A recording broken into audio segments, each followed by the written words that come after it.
Halo, apa kabar pemirsa? Semoga sehat selalu, berjumpa kembali dalam VOA Global Report from New York City. Saya Randy Wicaksana. Pemirsa, apakah ada yang berencana untuk berwisata ke New York City? Karena Anda harus siap-siap merogoh kocek yang lebih dalam untuk penginapan karena opsi sewa kamar harian dilarang pemerintah. Otomatis penyedia layanan seperti Airbnb hanya bisa sewakan kamar untuk durasi minimal 30 hari. Kita simak laporan selengkapnya.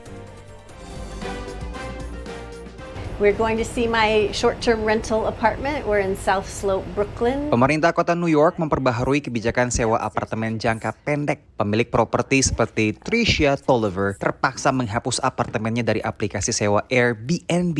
Sebelum kebijakan ini, Tricia bisa raup $3.000 per bulannya dari menyewakan properti miliknya. It's a really good supplement to my income, and based on that, I made the decision to retire from my full-time job. Para pemilik properti seperti Tricia sekarang harus hadapi aturan ketat baru, termasuk pelarangan menyewakan properti kurang dari 30 hari dan keharusan sang tuan rumah untuk tinggal di properti yang disewakannya. I'm not able to register this place with the city no matter what because it's a separate residence. The new laws would require me to be sharing the space with the tenants and have no internal locks. I will be watching my pocketbook very closely because it's going to be a pretty big lack of funds coming in for the next foreseeable future. Meski banyak dikeluhkan oleh pemilik properti dan pelancong yang sulit dapatkan opsi akomodasi terjangkau, namun niat pembatasan pemerintah kota ini ditujukan untuk menciptakan akomodasi aman di tengah menjamurnya opsi akomodasi jangka pendek liar dan juga ilegal, yang bisa membahayakan pelancong dan juga meningkatkan harga properti terjangkau bagi warga lokal. Kritik pembatasan Airbnb ini menyebut pemerintah kota seakan tunduk pada tekanan industri perhotelan dan mengurangi opsi penginapan dengan harga yang terjangkau. Short-term rental market could decline by 50 to 70%. In New York in particular, the hotels are likely to benefit a small amount, mostly by having more demand such that they could raise prices. Kritik sebut pembatasan terhadap sewa apartemen harian tidak akan berhenti hingga New York saja. I believe it will spread to other cities, mainly because these cities are talking to each other to develop best practices. San Francisco dan Santa Monica di California juga sudah punya aturan pembatasan sewa jangka pendek. Di luar Amerika Serikat, hal ini diterapkan oleh Amsterdam dan London. New York City's laws are based on a very archaic and an old approach to regulation. To other hosts around the world who might be watching, we are going to continue to work closely with your municipalities, with your state and federal governments around the world. We don't anticipate there to be any kind of contagion effect from New York City's rules. Berdasarkan riset Statista tahun 2022, rata-rata harga sewa hotel per hari di kota New York mencapai $148 atau 2,2 juta rupiah. Dari kota New York, Randy Wicaksana dan tim VOA. Masih dari New York City pemirsa, yang akan segera bolehkan restoran untuk menggelar tempat duduk di luar ruangan dan juga di pinggir jalan. Ini sebelumnya adalah hal yang terbatas di area tertentu saja. Nah, ada yang setuju, ada juga yang menolak. Kita simak laporan selengkapnya dari tim VOA berikut ini.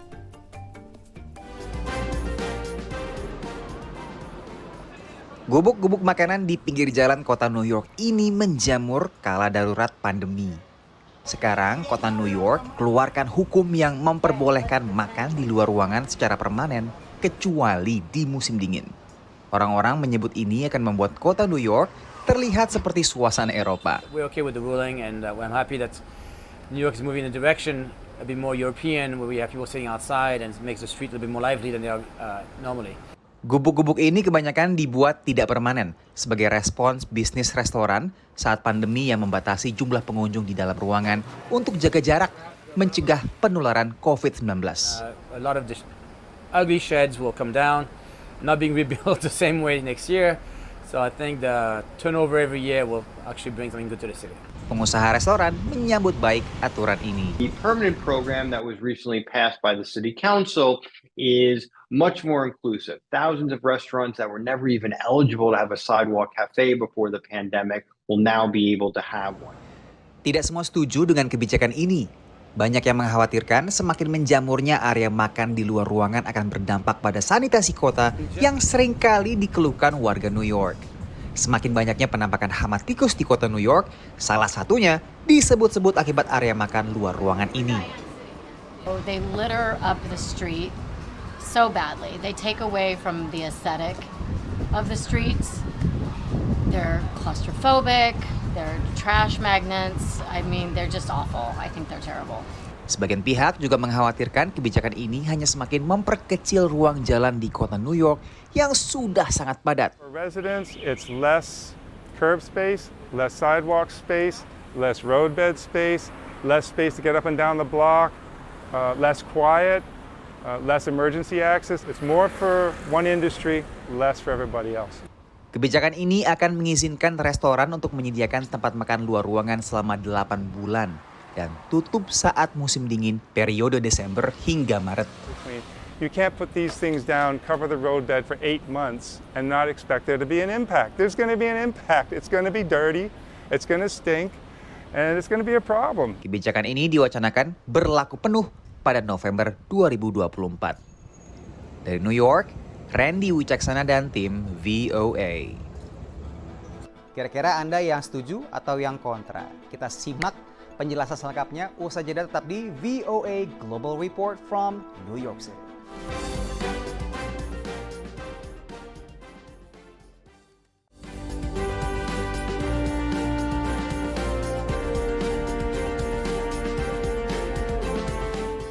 Welcome back to Global Report, pemirsa from New York City. Bicara soal New York City, restoran sebelumnya tidak diizinkan untuk punya tempat duduk di luar ruangan kecuali di area Manhattan tempat saya syuting pada hari ini.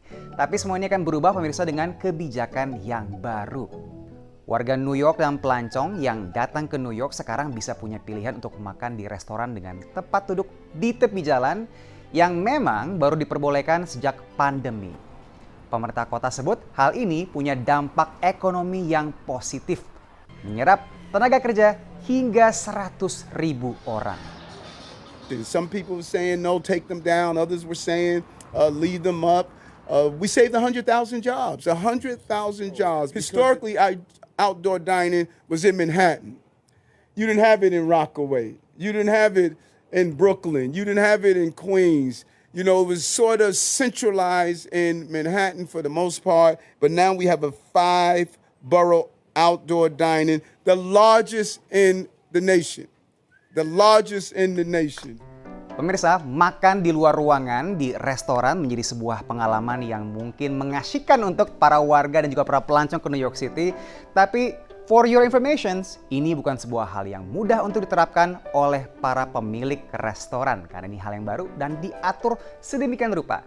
Kalau kata warga New York dan pemerintahnya sih, ini katanya nanti akan merubah New York seolah-olah seperti pemandangan nuansa Eropa. Seperti di Paris yang memang sudah banyak menerapkan tempat duduk di luar ruangan. Kita simak apa kata Eric Adams, wali kota New York. And so those of us who have been in Paris, well, you know what, Paris? We are now outdoing you. New York has outdoor dining. You don't have to leave New York anymore to enjoy it. Makan di luar ruangan mungkin sebuah konsep yang sudah tidak awam lagi bagi kita masyarakat Indonesia. Karena pasti sudah biasa makan soto Betawi, nasi uduk di luar ruangan seperti di gambar ini. Setiap pagi, setiap siang. Tapi yang membedakan dengan di negara-negara barat seperti Amerika Serikat ini, tidak bisa sembarangan berdagang kaki lima karena ada izinnya. Kalau berani berdagang secara liar di luar ruangan, bisa kena denda yang luar biasa besar. Di New York City khususnya pemirsa, ini sebuah proses yang panjang sekali sampai dengan kita bisa sampai ke tahap memperbolehkan restoran punya area duduk di luar ruangan. Bagaimana ceritanya? Kita lihat di slide berikutnya. Dulu makan di luar ruangan hanya eksklusif di satu daerah tertentu saja. Seperti yang Anda lihat di peta, ini peta New York City. Di area yang berwarna ungu ini adalah kawasan Manhattan, tempat saya berada saat ini, yang juga menjadi salah satu pusat kunjungan para pelancong. Nah, biasanya di area sini sajalah yang dulu diperbolehkan restoran untuk punya tempat duduk di area luar ruangan. Di 4 borough lainnya, serta dengan kota madya di New York ya, ada Staten Island, Brooklyn, Queens, dan Bronx, tidak diperbolehkan restoran untuk mempunyai tempat duduk di luar ruangan. Sampai kemudian pandemi melanda yang kemudian merubah aturan ini. Masih ingat yang namanya aturan social distancing atau pembatasan jarak sosial yang melarang kita untuk makan di dalam restoran atau dalam ruangan tertutup. Makan boleh di restoran tapi harus di luar ruangan. Nah, untuk itulah kemudian ini masih berjalan sampai dengan saat ini dan kemudian akan dipermanenkan oleh pemerintah kota New York tapi dengan syarat-syarat berikut ini. Yang pertama, jarak antar tempat duduk dan jarak dengan trotoar semuanya diatur secara spesifik. Kita bisa lihat di gambar berikutnya. Ada aturan yang sangat jelas sekali, Anda bisa lihat di layar bahwa jarak antara tempat duduk di luar ruangan dengan trotoar ada jarak tertentu yang diatur, kemudian bagaimana jaraknya dengan fire hydrant juga diatur. Intinya ada aturan ketat yang harus jalani, otherwise tidak akan dikasih izinnya. Ini bisa menjadi sebuah hal yang menguntungkan bagi restoran, tapi tetap harus patuh terhadap aturan untuk bisa mendapatkan izin alias atau lisensinya. Aturan berikutnya adalah mulai dari bahan, bangunan, materialnya semua juga diatur sedemikian rupa. Yang pasti syaratnya satu, harus mudah untuk dibongkar dan dipasang kembali. Dan aturan yang ketiga adalah restoran juga harus melampirkan operasional kebersihannya seperti apa. Durasi operasional restoran untuk pelayanan di luar ruangannya seperti apa. Karena yang ditakutkan adalah soal higienitas alias sanitasi atau kebersihan yang bisa mengganggu kota. Karena banyak orang yang kontra terhadap peraturan ini dikhawatirkan yang namanya tikus di New York City semakin merebak. Dan juga banyak yang protes karena takut kemudian akan mengganggu jalur jalan kaki. New York City adalah kota dengan populasi terbesar di Amerika Serikat yang padat sekali. Jadi ditakutkan atau dikhawatirkan ini akan mengganggu pejalan kaki untuk bisa berjalan dengan leluasa di kota New York. Dan semua ini tentunya, next slide, tidak murah. You have to pay for this. Restoran harus merogoh kocek lebih dalam jika memang mereka ingin mempunyai tempat duduk di area luar ruangan. Berikut adalah harga-harga yang harus dibayarkan. Pertama adalah lisensi yang harus diraih berdurasi 4 tahun, mulai dari 16 juta rupiah sampai dengan 33 juta rupiah, tergantung lokasi titiknya apakah di pinggir jalan ataupun di pinggir trotoar. Ditambah lagi ada rate sewa per square feet atau per meternya, mulai dari 75.000 hingga 480.000 rupiah. Makin luas restorannya di luar ruangan, makin mahal pula yang harus dibayarkan ke pemerintah kota. Dan VOA Global Report akan kembali lagi usai jeda. Tetap bersama kami from New York City.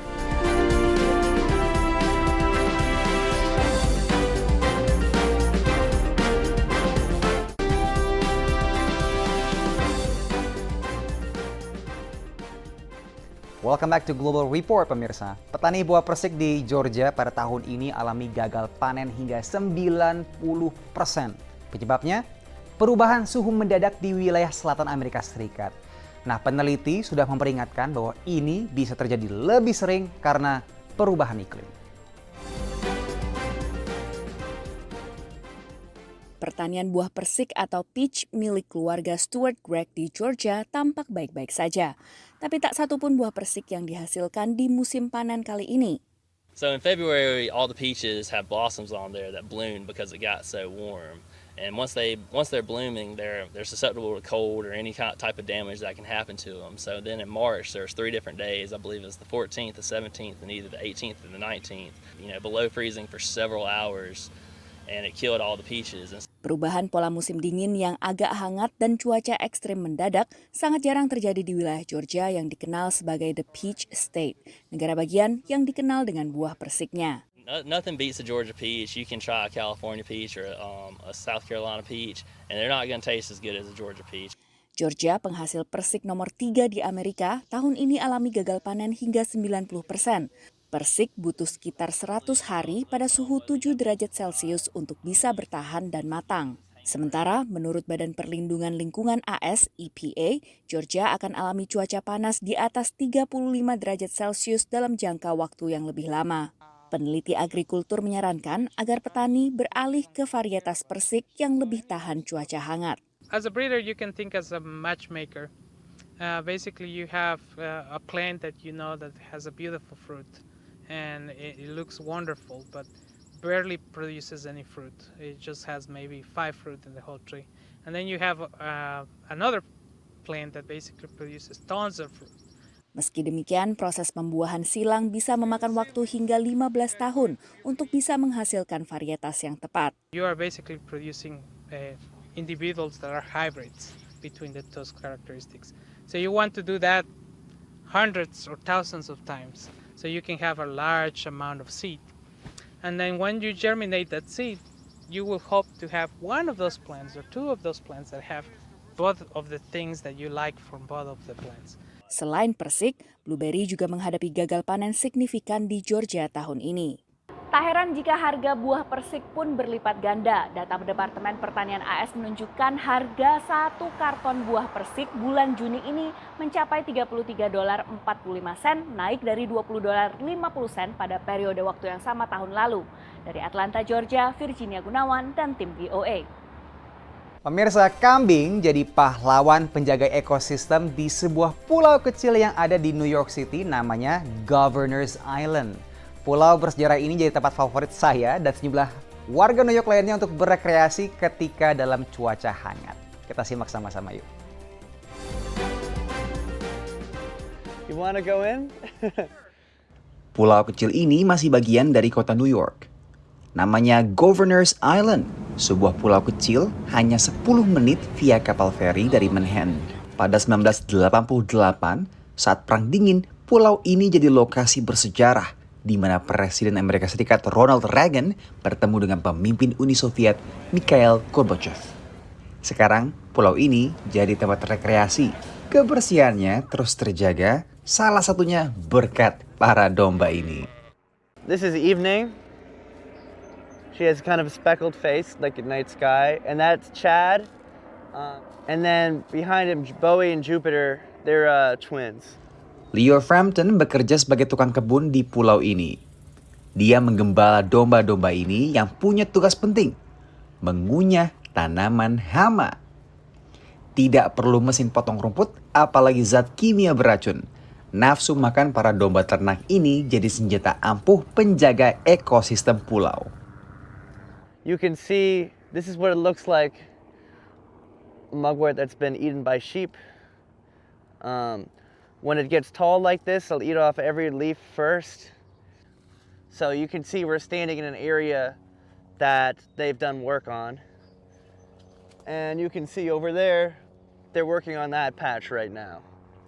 So, yeah, they get a lot done. Marina juga bekerja sebagai penggembala di sini. Ia dari keluarga imigran asal Moldova yang datang pada tahun 1990. Marina lahir dan besar di Amerika dan menyukai kegiatan berkebun karena ibu dan juga neneknya. Я пошла на летом в Молдавии, я увидела моя прабабушка, которая там живет в Веренково. Countryside, я забыла слово. Деревня, да, она жила в деревне, так что я пошла, было мне очень классно, да. Очень понравилось. Setiap tahun domba-domba ini berhasil melumat habis tanaman liar, sehingga petani lokal bisa mulai menanam rumput dan rempah-rempah. So these were last night's flowers. This is a native species of onion. So if you plant more of this, you get more monarchs. And monarchs are currently endangered. Penggembala sebut domba-domba ini sangat ramah dan tidak sebabkan masalah sama sekali. Dari New York, Randy Wicaksana dan tim VOA. And that's it for VOA Global Report from New York City pekan ini pemirsa. Saya Randy Wicaksana dan seluruh teman-teman yang bertugas pamit undur diri dan saksikan terus Global Report yang baru di YouTube VOA Indonesia setiap pekannya. Terima kasih dan sampai jumpa.